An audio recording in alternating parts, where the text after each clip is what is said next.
understood that poverty is not simply the lack of material resources, but the lack of capacity as well in individuals and institutions. It is a lack that gives rise to a host of other ills: unemployment, corruption, crime, because people don't have the ability to rise above their circumstances. Attacking the challenge of poverty requires looking at it as more than just destitution or deprivation. It requires a solution that goes beyond handouts. The mission of the Ateneo Professional Schools has always been to build capacity. It builds capacity because its students are men and women who already engage the world. The Ateneo Professional Schools give them the tools to use in the engines of development that make the country run. Law,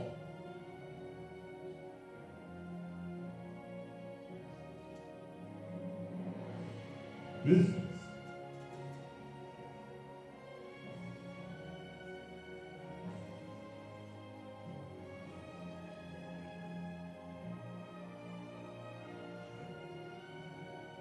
governance,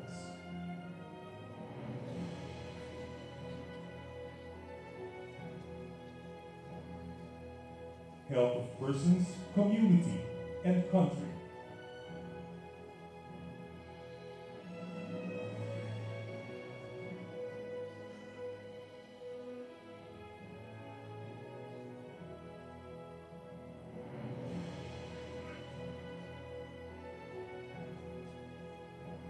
All of these different sectors provide a staging ground for today's Congress, where attacking the challenge of poverty can begin and continue.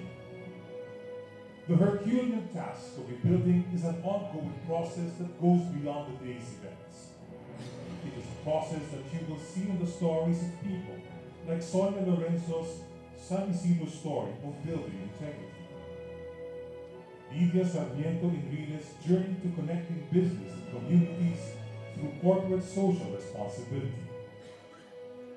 Attorney Carlos Medina and Attorney Marlon Manuel's efforts in alternative lawyering in the Philippines. Dr. Alan Evangelista and Dr. Pretzel Tolentino's efforts to change the way people think, feel, and behave about health. Those are just some of the stories you will hear at today's Congress. At the heart of this Congress are the stories of the Ateneo Professional Schools and our partners. They talk about making institutions work, getting everyone engaged, discovering and trusting one another.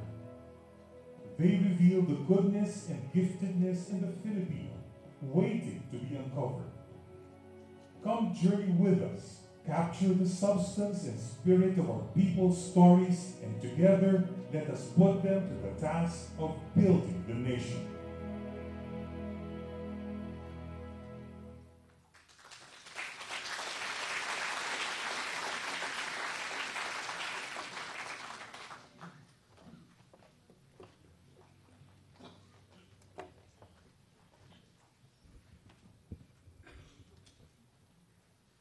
Allow me now to proceed with my second task, that of walking you through the remaining activities of the day, and in the process, explain the meaning and purpose of the different clusters of these activities. Taking off from the Congress theme, we have identified three perspectives which can serve as lenses, if you will,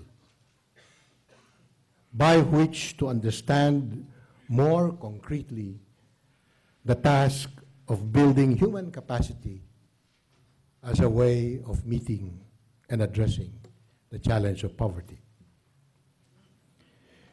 These three perspectives may also be viewed as areas of engagement, not only of our storytellers, but of all of us as well. Or we may look upon them perhaps as roadmaps of our journey to the promised land of the nation that we so desperately need to build. The first perspective is titled Governance and Leadership. Perhaps a more simple way to understand the title is Making Institutions Work for all citizens, but most especially for the poor and the marginalized, for those who have not. The concurrent sessions under this perspective are scheduled for the rest of the morning into the lunch hour. Immediately after lunch, we move to perspective 2, entitled Mobilizing Communities, plainly understood as engaging everyone in the task of building the nation, specifically by increasing one's own human capacity. The command to citizenship is an invitation to everyone, wherever, whoever, whenever. These sessions take up the first half of the afternoon. In the second half of the afternoon, we move on to the third perspective, entitled Entering into Each Other's World, shorthand for discovering and learning to trust one another. The foundational spirit of building a nation is the willingness to take chance on ourselves and on one another. Let me conclude my explanation of the three perspectives by highlighting three strands, as it were, if we are building a tapestry, three strands that bind all three perspectives and link them to the Congress theme.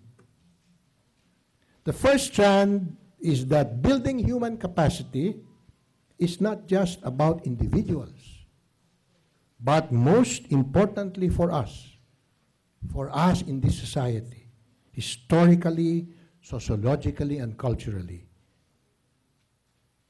is about building the capacity of institutions as well.